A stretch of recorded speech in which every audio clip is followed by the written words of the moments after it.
Kita ke berita terakhir Tribuners dari Kabupaten Maluku Tengah. PDAM, Dishub, dan PUPR Maluku Tengah kolaborasi layani air bersih untuk kapal.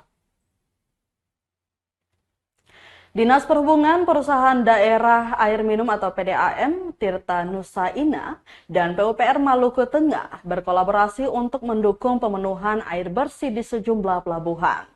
Antara lain Pelabuhan Ina Marina Masohi, Pelabuhan Tulehu, Pelabuhan Tehoru, dan Pelabuhan Banda. Penjabat Bupati Maluku Tengah, Rakib Sahubawa mengatakan, pelayanan ini dalam rangka peningkatan retribusi daerah dan peningkatan penerimaan PDAM Tirta Nusa Ina. Sementara itu, Direktur PDAM Calvin Tahamata menjelaskan, untuk rencana ini pihaknya sudah melakukan pelayanan perdana di Pelabuhan Ina Marina Masohi pada 4 Juli pekan kemarin.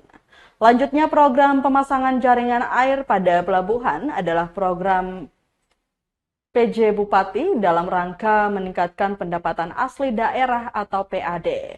Disebutkan untuk tahapan awal ini pihaknya baru mengeksekusi pemasangan di 5 pelabuhan, yaitu Pelabuhan Penyeberangan Feri, Pelabuhan Ina Marina, Pelabuhan Tulehu, Pelabuhan Banda, Pelabuhan Lamani Banda.